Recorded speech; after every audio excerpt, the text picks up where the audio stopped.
ভাগ্নের কাছে দায়িত্ব দিয়েছে, ভাগ্নে তুমি আমার এই ঘোড়াটা লালন পালন করবে, দেখভাল করবে। তো মামা মাঝে মাঝে ফোন দেয় যে বাবাজি আমার ঘোড়ার কি অবস্থা? বলছে আলহামদুলিল্লাহ আপনার ঘোড়া ভালো আছে। মাঝে মাঝে ফোন দেয়। তো একদিন হঠাৎ মামা ভাগ্নে আর ফোন ধরতেছে না।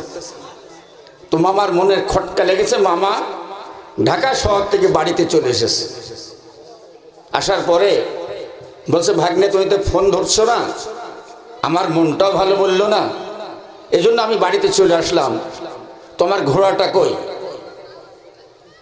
ভাগ্নে হাও হাও করে কিনে বলছে বাবা সে কথা শুনবেন না, সে ঘোড়া মারা গেছে। তো মা বলছে কিভাবে মারা গেল? তোর অসুস্থ হয়েছিল, মারা গেছে। তো বলছে কি করেছো ঘোড়া? তো বলছে ওই যে মোষের ভাগাড়ে ফেলে এসেছে, যেখানে গরু মরলে যেখানে ফেলে ওই জায়গায় ফেলে এসেছে। তো মামা বলছে তো ঠিক আছে ভাগ্নে, এখন মারাই যখন গেছে তখন আর কি করা যাবে, অন্তত ঘোড়াটা তো দেখতে পেলাম না এক নজরে, যদি মরা ঘোড়াটা একটু দেখাইতে তাহলে অন্তত মনটার একটা সান্ত্বনা দিতাম। তো ভাগ্নে এখন আস্তে আস্তে মামাকে নিয়ে ভাগাড়ের দিকে নিয়ে যাচ্ছে। তো বলছে মামা ওই যে দেখছেন না, ওই যে কঙ্কালটা পড়ে আছে ওইটি আপনার ঘোড়া।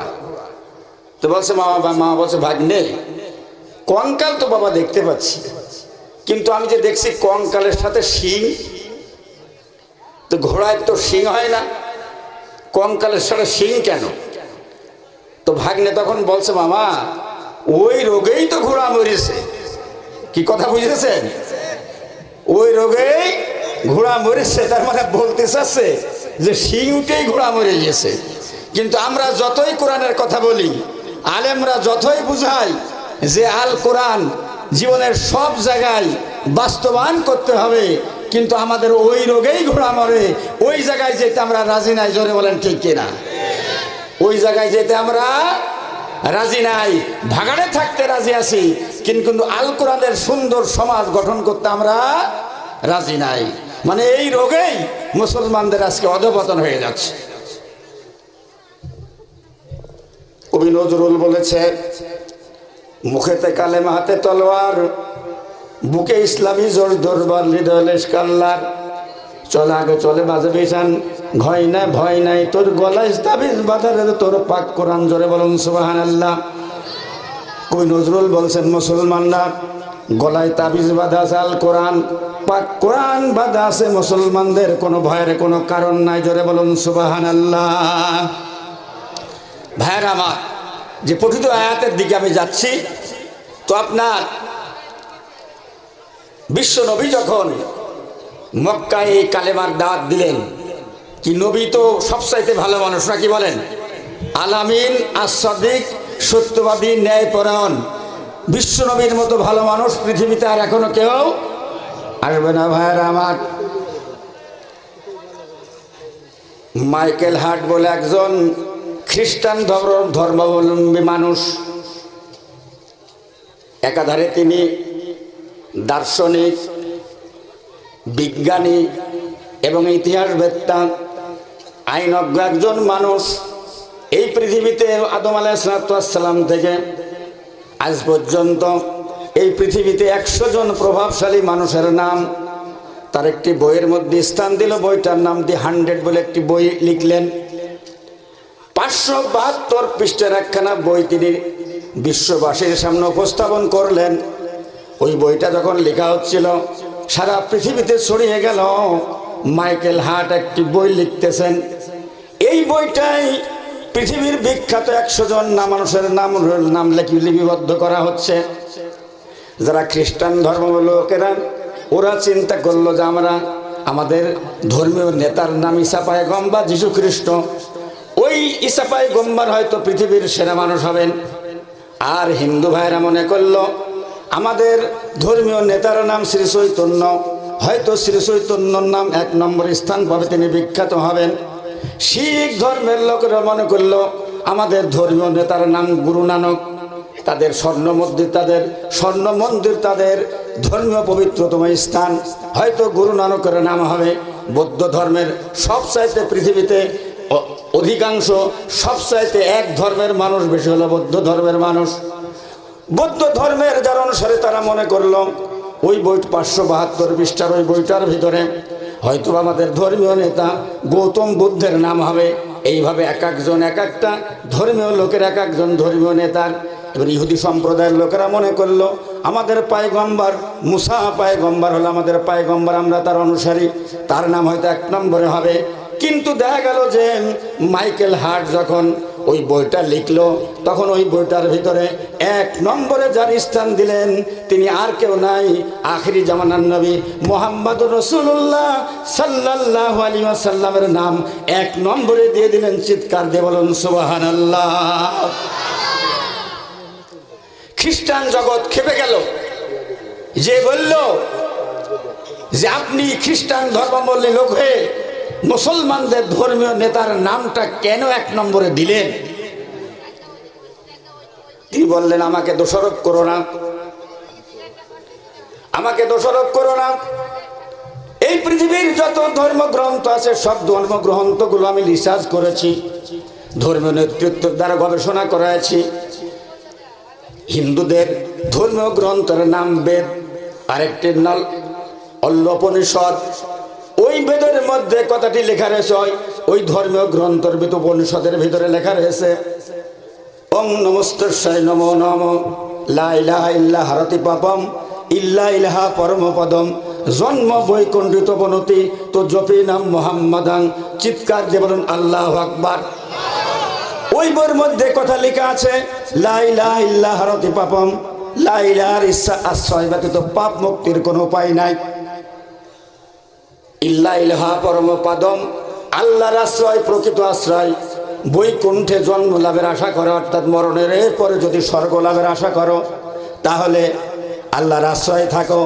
আর এই স্বর্গ লাভের আশা করলে মুহাম্মদের জীবনাদর্শের অনুসরণ করা ছাড়া কোনো উপায় নাই। চিৎকার দিয়ে বলুন সুবহানাল্লাহ।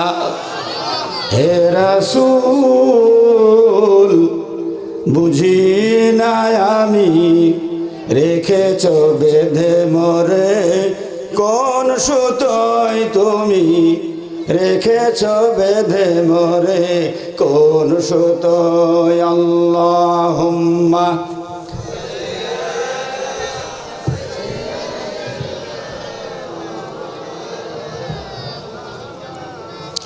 ওয়ালা আলি।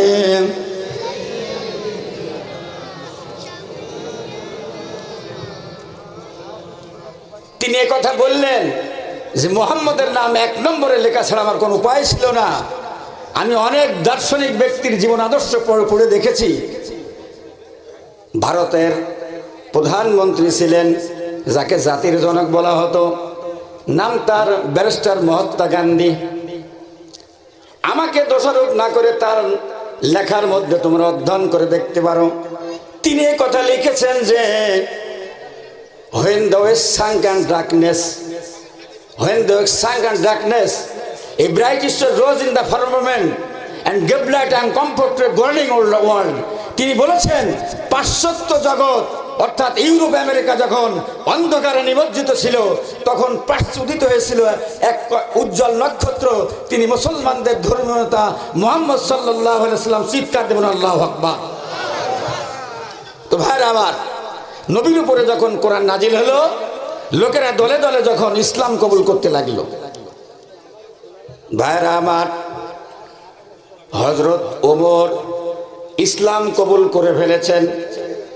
হযরত ওমর ইসলাম কবুল করার আগ পর্যন্ত কাফেরেরা নবীকে ধমক দিতে লাগলো, ইসলামের কথা বলতে পারবে না মুহাম্মদ, ইসলামের প্রচার করতে পারবে না বলে নবীকে ধমক দিতে লাগলেন।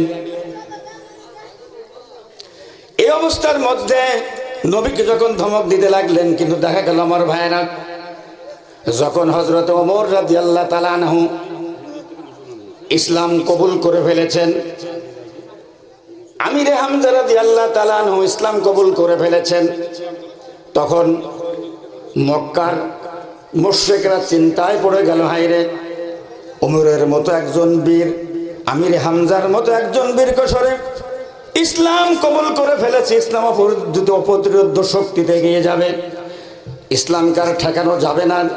এজন্য তারা একটা ফন্দি ফিকির আলোচনা করলো।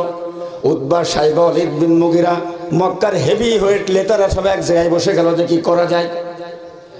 আলোচনা পরামর্শ চলতেছে, চলতে চলতে চলতে চলতে একদিন দেখা যাচ্ছে যে বিশ্বনবী মুহাম্মদুর রাসূলুল্লাহ সাল্লাল্লাহু আলাইহি সাল্লাম কাবা বাইতুল্লাহর এক পাশে বসা রয়েছেন, আর মক্কার কি করলো উতবা বিন রাবিয়া, যার উপনাম ছিল আবুল ওয়ালিদ, উতবা বিন রাবিয়া। এই উতবা বিন রাবিয়া আবু সুফিয়ানের শ্বশুর। উহুদের ময়দানে আমিরে হামজা রাদিয়াল্লাহু তাআলা আনহুর কলিজা সরবন করেছে কাফের শয়তান মহিলা। মনের জাল মিটিয়েছিল হিন্দার বাবা উতবা বিন রাবিয়া। এই উতবা বিন রাবিয়া ওদের সঙ্গে পরামর্শ করে বলছে, দেখো ওমর এবং হামজা ইসলাম কবুল করেছে, এখন আর ইসলাম অপ্রতিরোধ্য শক্তিতে এগিয়ে যাবে, ইসলামকে আর ঠেকানো যাবে না। কি বলেন? ইসলাম যখন ঠেকানো যায় না, ইসলাম যখন অপ্রতিরোধ্য শক্তিতে এগিয়ে চলে, তখন ইসলাম বিদ্বেষী লোকেরা তার বিরুদ্ধে ষড়যন্ত্র করে। জোরে বলেন ঠিক কিনা? তারা নানান রকমের ফন্দি ফিকির করে ইসলামকে নির্বাপিত করে দিতে চায়। আল্লাহ পাক কোরআনে বলেছেন, ইউরিদুনা লিইউতফিউ নূরাল্লাহি বিআফওয়াহিহিম ওয়াল্লাহু মুতিম্মু নূরিহি ওয়ালাউ কারিহাল কাফিরুন। আল্লাহ বলেন, কাফের এরা চায় ইসলামের আলোকে মুখের ফুৎকার দিয়ে নিভিয়ে দিবে, কিন্তু আল্লাহ চায় তার ইসলামের আলোকে প্রজ্বলিত করতে। সুতরাং কাফেররা মুখের ফুৎকার দিয়ে ইসলাম কখনো নিভাই দিতে পারবে না। জোরে বলুন সুবহানাল্লাহ।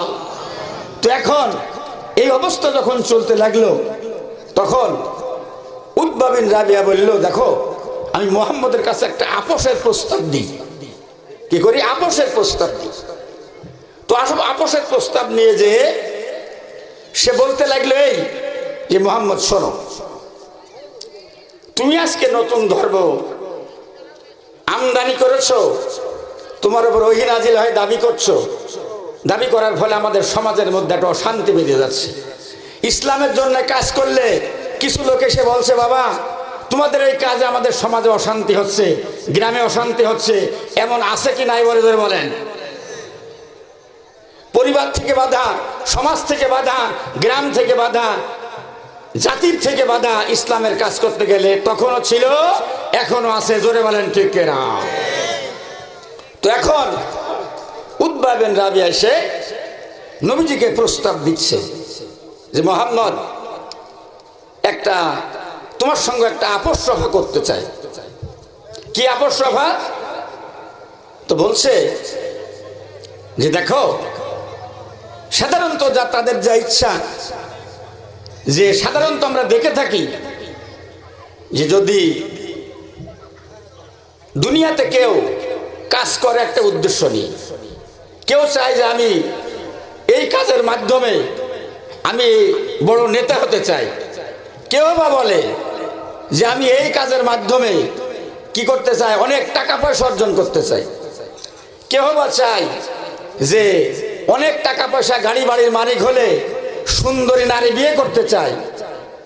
আর আমাদের মনে হয় তুমি যে কালেমার কথা বলো, গুনগুন গুনগুন শব্দে তুমি যে বলো জিবরাইল তোমার কাছে এসে হাজির হয়, আমাদের মনে হয় যে তোমার কাছে জিবরাইল আসে না, হয়তো বা কোনো জিন তোমার উপরে ভর করেছে।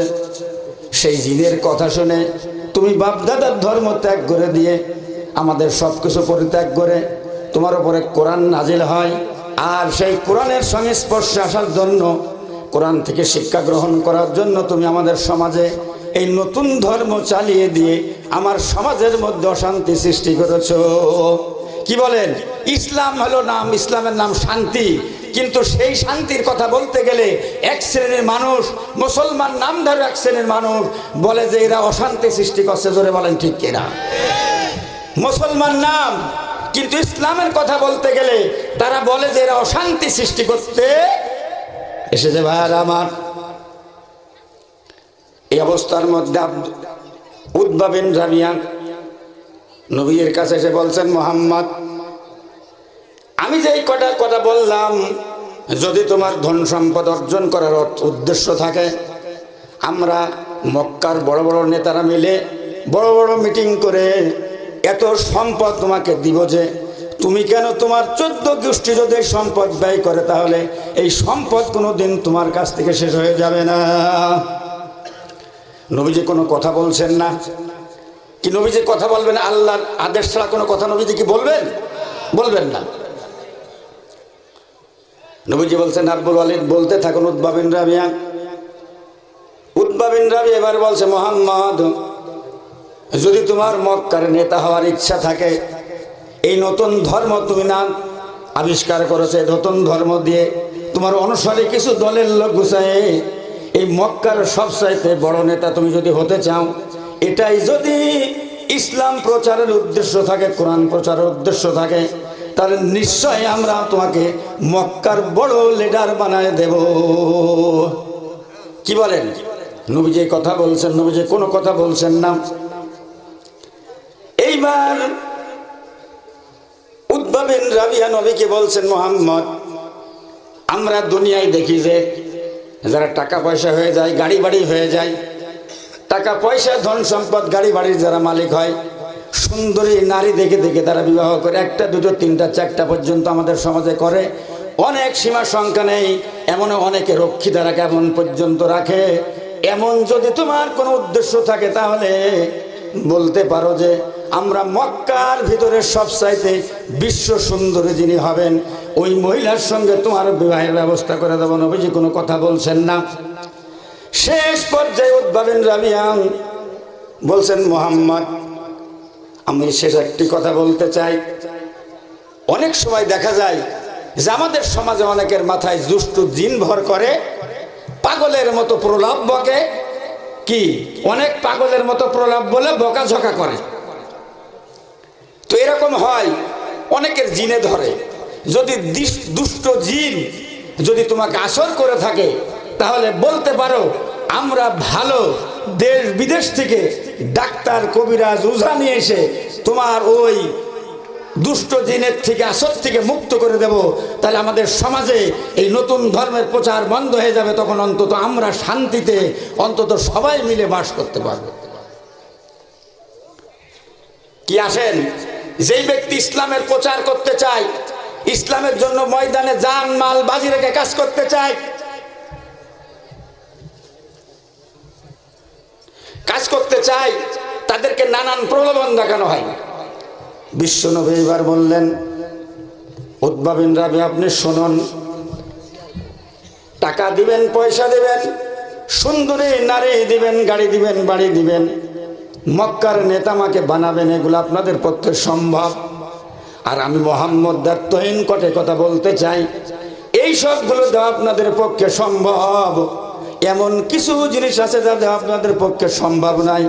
সেই জিনিস হলো আকাশের চাঁদ আর সূর্য। যদি মুহাম্মদের ডান হাতে যদি আকাশের সূর্য আর বাম হাতে যদি চাঁদ দেনে দেন, তবু আমি নবী মুহাম্মদ আমার এই দাওয়াতি মিশন থেকে এক চুল পরিমাণ বিচ্যুত করতে পারবে না। চিৎকার দিয়ে বলেন সুবহানাল্লাহ।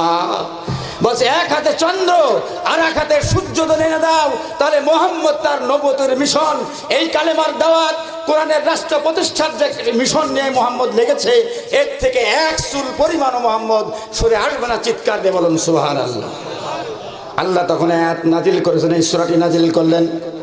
আল্লাহ বলছেন, ইন্নাল্লাযীনা ক্বালু রাব্বুনাল্লাহ সুম্মা ইসতাকামু তাতানাজ্জালু আলাইহিমুল মালাইকা আল্লা তাখাফু ওয়ালা তাহজানু ওয়াবশিরু বিল জান্নাতিল্লাতী কুনতুম তুআদুন। চিৎকার দেবেন আল্লাহু আকবার।